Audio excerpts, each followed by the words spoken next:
அனைவருக்கும் வணக்கம். தெய்வீக பலன்கள் சேனல் சார்பாக தங்களை அன்புடன் வரவேற்கிறோம்.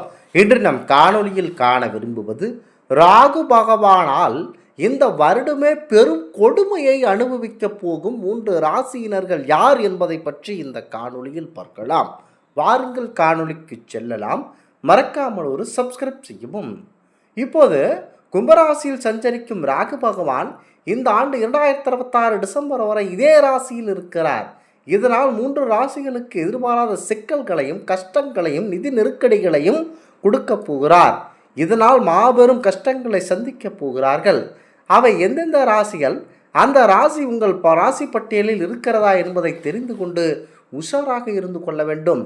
கும்பராசியில் சஞ்சரித்து வரும் நிழல் கிரகமான ராகு பகவான் இந்த 2026 ஆண்டு டிசம்பர் மாதம் முடியும் வரை அதே ராசியில் தான் தொடர்ந்து நீட்டிக்கப் போகிறார். இது பெரும் ராசினார்களுக்கு தலைவலியாக அமையப் போகிறது. ஜோதிட ரீதியாக பெரும் தாக்கத்தை ஏற்படுத்தக்கூடிய இந்த கிரக நிலையின் காரணமாக குறிப்பிட்ட 3 ராசிகள் தங்கள் வாழ்க்கையில் எதிர்பாராத சில கடுமையான சவால்களையும் மன ரீதியான கஷ்டங்களையும் எதிர்கொள்ள வேண்டியிருக்கும் என கணிக்கப்பட்டுள்ளது. ராகுவின் இந்த சஞ்சாரத்தால் சற்று எச்சரிக்கையாக இருக்க வேண்டிய அந்த 3 ராசிகள் எவை என்பதை தெரிந்து கொள்ளுங்கள். முதலாவதாக மேசம் ராசி நண்பர்கள் இருக்கிறார்கள். ராகுவின் சஞ்சாரத்தால் மேச ராசிகளுக்கு எதிர்பாராத சவால்கள் கண்டிப்பாக வரக்கூடும். திடீர் நிதி சிக்கல்கள் ஏற்பட வாய்ப்புள்ளது. இந்த 5 மாதங்களுக்கு எந்த முதலீடுகளையும் செய்யாமல் இருப்பது நல்லது. தேவையில்லாமல் எந்த ஒரு கையெழுத்துமே இல்லாத பெரிய தொகையை, அதாவது எந்த ஒரு ஆவணமும் இல்லாமல் சார்பதிவாளர் அலுவலகத்தில் எந்த ஒரு பத்திரப்பதிவும் செய்யாமல் எவர் ஒருவருக்கு நம்பிக்கை என்ற பெயரிலும் எந்த பணத்தையுமே மேசராசி நண்பர்கள் கொடுத்து விட்டீர்கள் என்றால் அந்த பணத்தை நீங்கள் மறந்து விட வேண்டியதான்.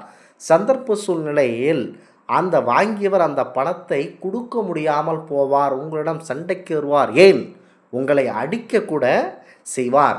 பணத்தையும் கொடுத்துவிட்டு அடி வாங்கக்கூடிய நேரமாக இது மேசராசிக்கு இருக்கிறது. பெரிய நிதி இழப்பை சந்திக்க நேரிடலாம்.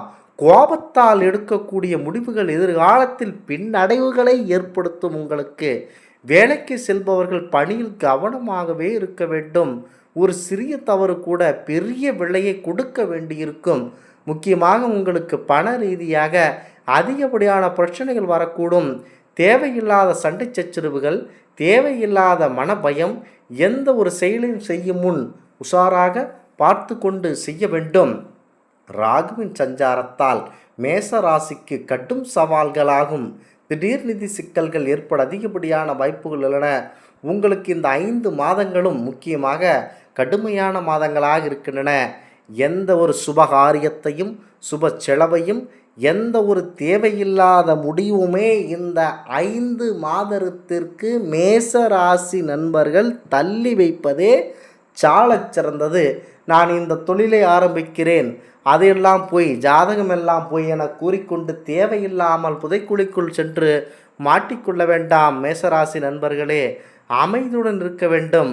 என்ன பரிகார மேசராசி நண்பர்கள் செய்யலாம் என்றால், செவ்வாய்க்கிழமை அல்லது வெள்ளிக்கிழமை ராகு காலத்தில் துர்கை அம்மனுக்கு எலுமிச்சம்பழம் விளக்கேற்றி அர்ச்சனை செய்து வழிபட்டு வர காரிய தடைகள் நீங்கும். சனிக்கிழமைகளில் துப்புரவு தொழிலாளர்கள் அல்லது ஆதரவற்றவர்களுக்கு உளுந்த வடை அல்லது கருப்பு உளுந்து கலந்த உணவை தானமாக வழங்குங்கள். முக்கியமாக மனைவியை நேசிக்க வேண்டும். யாரையும் திட்டாமல், அதாவது தம்பதியிடையேயும் கருத்து வேறுபாடு வர வாய்ப்புள்ளது. தேவையில்லாத வம்பு வழக்குகள், நீதிமன்ற அலுவலர் செல்ல வாய்ப்புள்ளது. காவல் நிலையத்தை அணுகவும் வாய்ப்புள்ளது. நீங்கள் உண்டு உங்கள் வேலை உண்டு என மேசராசி நண்பர்கள் இருந்தீர்கள் என்றால் உங்களுக்கு நல்லது நடக்கும். அடுத்ததாக கடகம் ராசி நண்பர்கள் இருக்கிறார்கள். கும்பத்தில் ராகுவின் சஞ்சாரம் கடகராசிகளுக்கு சிக்கல்களை கொண்டு வருகிறது. குறிப்பாக இந்த ஆண்டு இறுதி வரை ஏதாவது ஒரு ரூபத்தில் பிரச்சனைகள் உங்களுக்கு வந்து கொண்டே இருக்கலாம். அது எந்த வழி மூலமாக வேண்டுமானாலும் வரலாம்.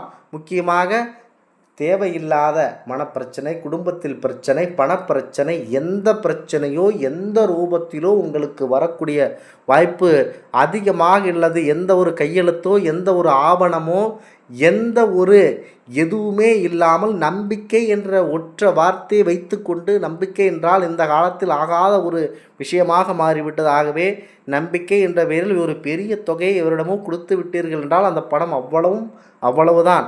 அந்த பணம் திரும்பி வர வாய்ப்பே இல்லை. ஆகவே தேவையில்லாத சண்டை சச்சரவுகளுக்கு போய் மாட்டிக்கொள்ள வேண்டாம். நீதிமன்ற அலுவலகத்திற்கு செல்ல வாய்ப்புள்ளது. காவல் நிலையத்திற்கு சென்று மாட்டிக்கொள்ளவும் வாய்ப்புள்ளது. அமைதியுடன் இருக்க வேண்டும். சண்டை சச்சரவுகளுக்கு இடம் கொடுக்க வேண்டாம். சூழ்நிலை உங்களுக்கு சாதகமாக இருக்காது. தெரிந்தோ தெரியாமலோ செய்யும் தவறுகளால் பிரச்சனைகளை கண்டிப்பாக கடகராசியில் சந்திக்க வாய்ப்பு இருக்கிறது. கணவன் மனைவியிடையே மனஸ்தாபம் வரலாம்.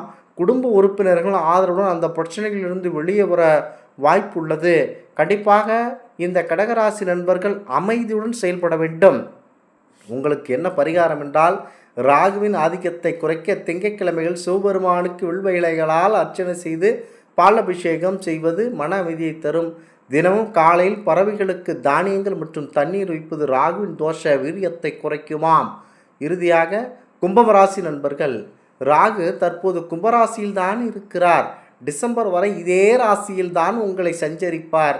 இதனால் இந்த ராசிகளுக்கு திடீர் கஷ்டங்களும் பிரச்சனைகளும் வர வாய்ப்புள்ளது. மற்றவர்களின் வார்த்தைகள் மன ரீதியாக பாதிக்கும். முக்கியமாக உடல் நலத்தை வலுவாக பாதிக்கும். இந்த நேரத்தில் கும்பராசிக்காரர்கள் முடிந்தவரை பொறுமையாக இருப்பது அவசியம். குறிப்பாக வேலையில் இருப்பவர்கள் சக ஊழியர்கள் தடைகள் உருவாக்கலாம். எனவே எச்சரிக்கையாக இருக்க வேண்டும். தேவையில்லாத வம்பு வழக்குகள், தேவையில்லாத பிரச்சனை, முக்கியமாக இடப்பிரச்சனை வர வாய்ப்புள்ளது. அண்ணன் தம்பிகளிடையே பிரச்சனை வாய்ப்புள்ளது. கணவன் மனைவியிடையே வர வாய்ப்புள்ளது. எந்த ரூபத்தில் வேண்டுமானாலும் உங்களுக்கு பிரச்சனை வர வாய்ப்புள்ளது. நீங்கள் உண்டு, உங்கள் வேலை உண்டு என இருக்க வேண்டும். ஏதேனும் தொழில் தொடங்குகிறேன், பெரிய பணத்தை இதில் முதலீடு போடுகிறேன் என கூறிக்கொண்டு எந்த பணத்தையும் எடுத்து போய் இதிலும் செய்ய வேண்டாம். இந்த 6 மாத காலத்திற்கு உங்களுக்கு என்ன பரிகாரம் என்றால், தேய்பிறை அஷ்டமி அல்லது சனிக்கிழமைகளில் கால பைரவருக்கு செவ்வருளி மாலை சாற்றி விளக்கு தீபம் ஏற்றி வழிபட்டு வந்தால் எதிர்ப்புகள் நீங்கும்.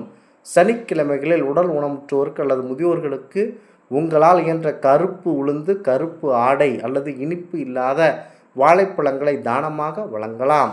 இந்த ஆன்மீக தகவல் உங்களுக்கு பிடித்து இருந்தால் தெய்வீக பலன்கள் சேனலை கண்டிப்பாக சப்ஸ்கிரைப் செய்து கொள்ளவும். மீண்டும் ஒரு நல்லதொரு காணொளியில் உங்களை சந்திக்கிறோம். நன்றி, வணக்கம்.